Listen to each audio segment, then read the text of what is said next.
Thank you for downloading this podcast.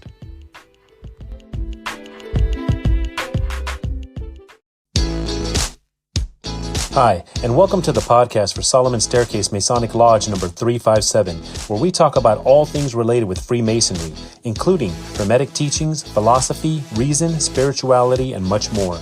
We're located in Buena Park, Southern California. Tune in as we continue to update our podcast with informative talks and articles for Masons worldwide and those who would like to inquire within.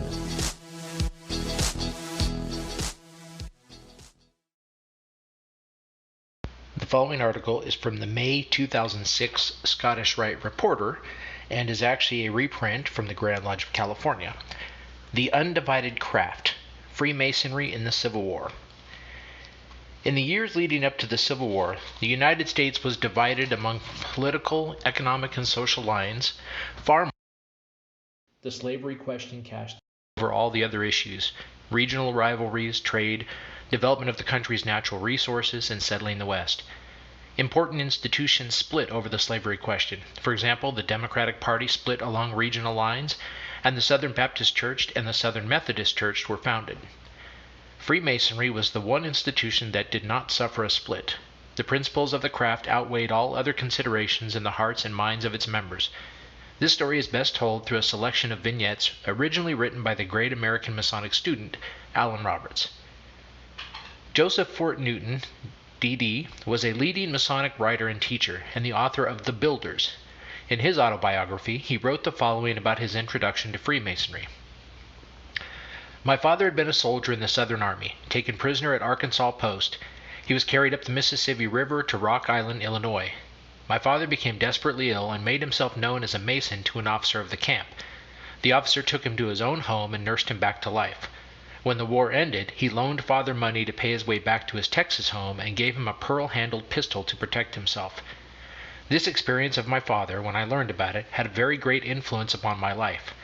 The fact that such a fraternity of men could exist, mitigating the harshness of war, and remain unbroken when states and churches were torn in two, became a wonder, and it is not strange that I tried for years to repay my debt to it. Dr. Newman became a Master Mason at the age of 21 in Friendship Lodge No. 7, Dixon, Illinois. John W. Geary was made a Mason at sight on January 4, 1847 in Pennsylvania, just before he left with his troops to fight in the Mexican War. When in California, he was stationed in San Francisco and served as one of its first mayors. He caused the land that became Union Square to be set aside as a park. Geary Street is named for him. During the Civil War, he was commanding Union General at the Fall of Savannah, Georgia. He placed federal troops about the quarters of Solomon's Lodge No. 1 to save it from looting and damage. Later, while Geary was governor of Pennsylvania, the lodge sent him a resolution of thanks. He answered by claiming it was the principles and tenets of Freemasonry that helped Reconstruction to be as successful as it finally turned out to be. In this reply, he said, I feel again justified in referring to our beloved institution, by saying that to Freemasonry the people of the country are indebted for many mitigations of the suffering caused by the direful passions of war. The Battle of Antietam was the single bloodiest day of fighting ever during the bitter Civil War. Over 23,000 men were killed or wounded. During this horrible and bloody battle, numerous instances occurred that showed the enduring nature of brotherly love and relief in times of trouble. On the morning following the battle, Confederate sharpshooters fired at anything that moved. A wounded Confederate handed a Union sentry a piece of cloth on which the square and compass was crudely drawn in blood. The sentry carried it to a captain who recognized the Masonic emblem. The captain told the colonel that a wounded Confederate needed help. The colonel asked for volunteers, and several Masons offered to help. At the risk of their lives, they went to and carried the fallen lieutenant of the Alabama Volunteers to the 5th New Hampshire Field Hospital. The lieutenant told them about another Mason lying wounded in the cornfield. Back they went and carried him to join the other enemy soldier. Both men received the same treatment, as did the federal wounded from the camp surgeon, a Freemason, Dr. William Child. These were men who truly remembered their obligation to never hesitate to go out of their way to raise a fallen brother. Confederate Masons, no less than their Union counterparts, remembered the obligation of the craft in the midst of war.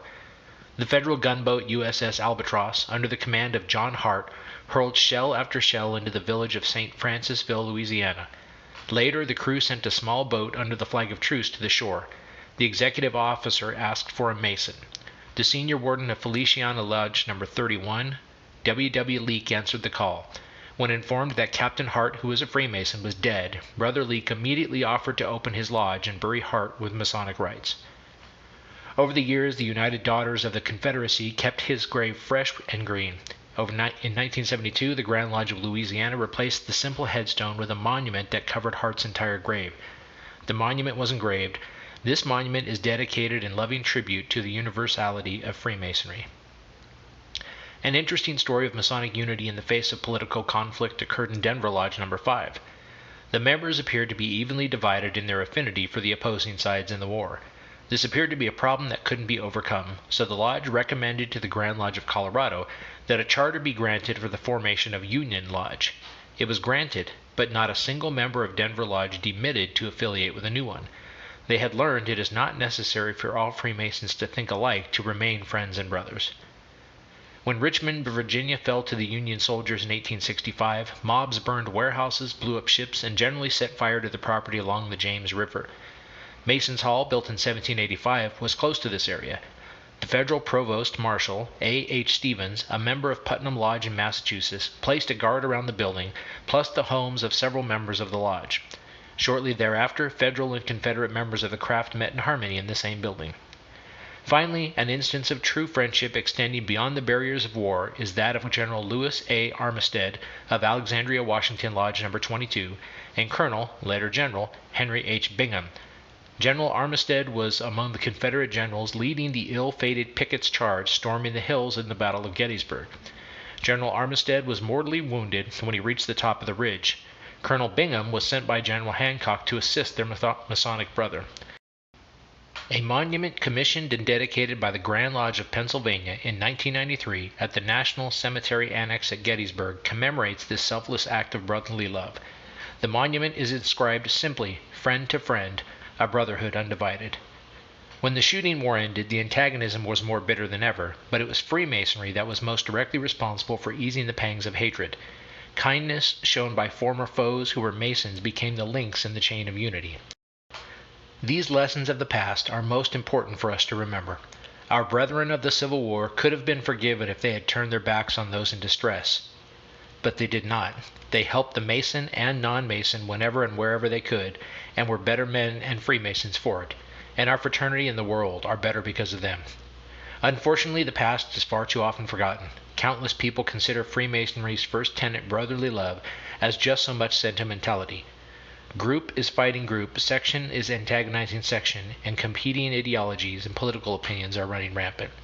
I will leave you with this challenge. Would you, as Masons today, act as our Civil War brethren and put aside political and personal differences for the sake of another brother known only to you as a Mason?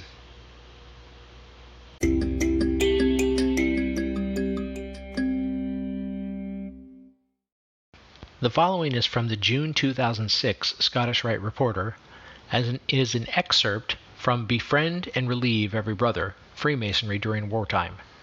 Masonic Power Through an Apron. Mrs. W. P. McGuire, a sister-in-law of Dr. Hunter McGuire, related her experiences of the war in regards to the power of Freemasonry to a state convention of the United Daughters of the Confederacy. She said that as a young girl in Richmond and later in Albemarle County, Virginia, she had a deathly fear of Yankees. For safety, her family was boarding with a Mrs. Meriwether Anderson just above Ivy Depot in Albemarle County. One afternoon, the 16-year-old son of Mrs. Anderson came running into the house to announce that the Yankee cavalry was 12 miles away in Greenwood Station. This would have been General Philip Sheridan's cavalry heading for Richmond. Immediately, this young man and the Negroes started to move the livestock into the wooded area further off the main road.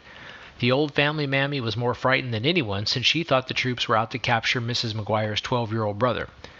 By 8 o'clock that evening, only 2 lone women and a lot of young people and the servants were on the property. All the valuables, along with the silver, had been hidden, and the few bottles of whiskey were hidden in the mattresses. These were the first things the troops always looked for, but were not able to find here. Miss McGuire recollected.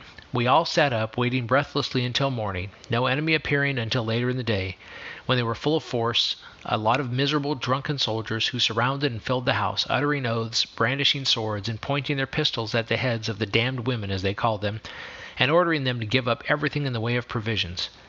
The smokehouse was ransacked and emptied, and the meat was strewn in the roads afterwards. I remember what was a great distress to us children, seeing a can of sorghum molasses of 15 or 20 gallons being emptied into the yard. Our terror was beyond description, not knowing what would happen next. When we thought probably the house would be burned, Mrs. Anderson turned to my mother and said, "My father and husband were both Masons, and I have taken a woman's degree, and I have a Mason's apron. I'm going to get it and see what can be done with it." She got it from a bureau drawer and headed to the porch. The house was surrounded by troopers who guarded it while others ransacked the inside. She stood up on a bench, holding this little apron in her hand, and cried, "Is there no one here who can protect the widow of a Mason?" Instantly, a soldier dismounted, grabbed the apron, examined it, then went inside and ordered every soldier out. The house and yard were cleared of them, and for the next 3 days in which the army was encamped in the field near the house, no soldier came inside the yard gate. It was the most thrilling scene that I have ever witnessed. I have often wondered who that soldier was, and if the scene could have been as impressive to him as it was to us. Liberty of the Camp. Captain J. M. Boesing of Company C, 4th Regiment, Stonewall Brigade of Virginia, related in his memoirs his experiences after he was captured during the Battle of Spotsylvania Courthouse. Separated from the main Confederate column, he became lost, and while wandering stumbled into some Union pickets who he wisely felt he needed to surrender to. He tied a handkerchief to a stick and stepped out in order for them to clearly see his flag of truce. 2 of the pickets approached him, and he informed them that there were 4 of them who wanted to surrender. They were then taken back to the regiment's headquarters, and the colonel was informed that there were 4 Johnnies who had come in. The colonel came out and gave them a friendly greeting. Noticing the dingy gold lace on Bossing's shoulder of his faded gray jacket, the colonel asked him of which command they came from. He continued to ask them questions in regards to their command, the morale of the men, and how they thought the war was going. Bossing told him that they were all well pleased and very hopeful. Finally, Bossing excused himself from answering any other questions. The colonel invited him into his tent. Shortly thereafter, the lieutenant colonel and the major arrived and were introduced to Bossing. All 3 were nice gentlemen, and after a while one of them noticed Bossing's Masonic ring. It turned out that all 3 were Masons. They made him at home and had a very pleasant evening. The colonel told Bossing that if he would give him his promise not to try to escape, the colonel would give Bossing the liberty of the camp. Bossing agreed, knowing that he would probably be going to Fredericksburg the next day, and he wanted to attempt an escape on the way there. That night, after they talked, the 3 Northern Masons inquired if he had any money and offered him $5, which he accepted. The next day he was taken by wagon to Fredericksburg. About a week later he was taken to Belle Plaine, a boat landing. The next morning they were put in a line to be searched by a big Yankee sergeant. They were ordered to take everything out of their pockets. The sergeant checked to see that nothing was left. When it came to Bossing's time, all he had was his handkerchief and the $5 greenback that had been given to him. The sergeant asked where the money had come from. Informed that it was a present, he wanted to know from whom. Swearing, he said that Bossing could not keep it.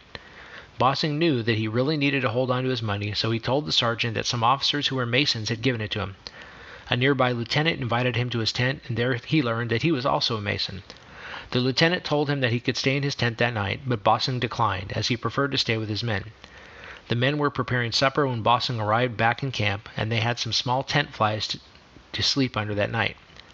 Later, the lieutenant sent for him again. The lieutenant offered him a drink, but Bossing did not drink, so he declined that offer, but said that the men in camp would sure appreciate a drink.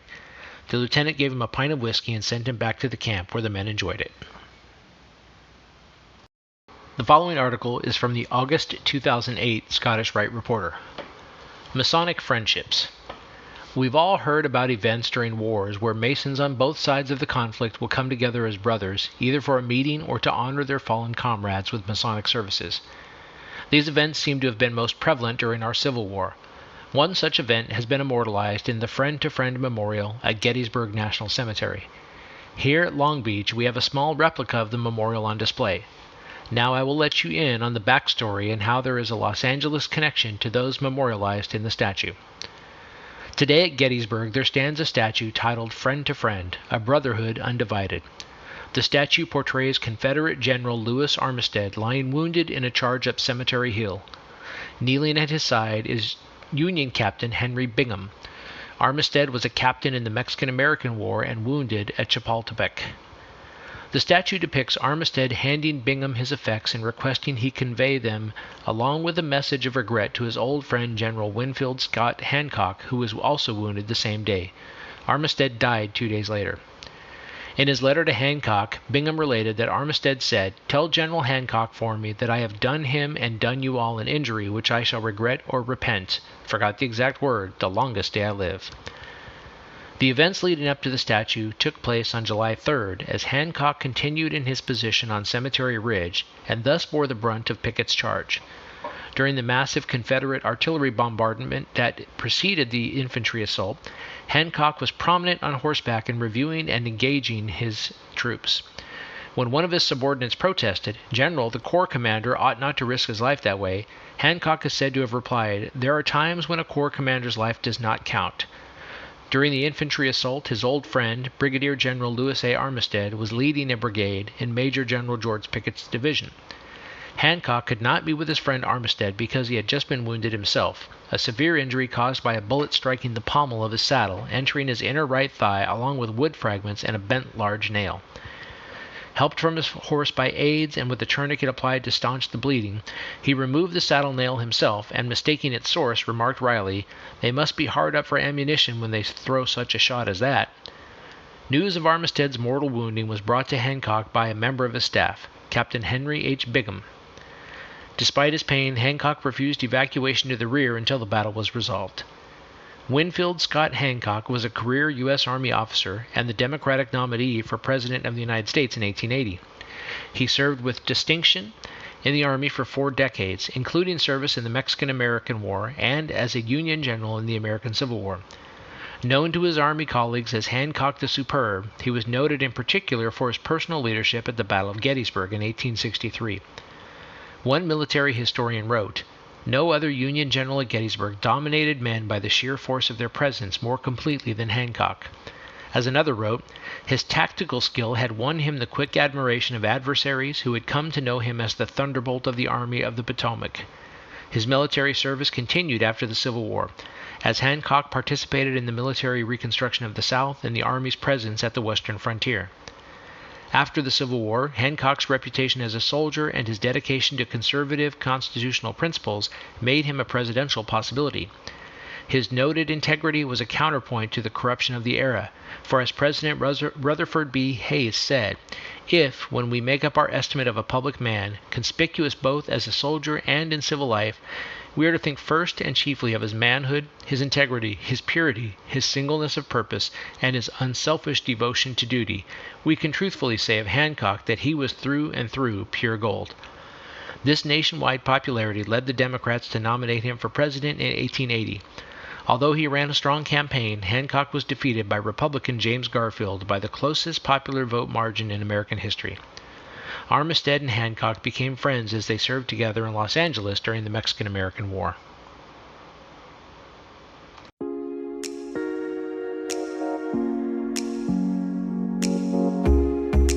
Thank you for listening. If you like what you heard, please subscribe and leave us a comment. We enjoy hearing from our listeners. If you really like what you heard, share this podcast with your friends and lodge members. Visit us online at solomonstaircase.org.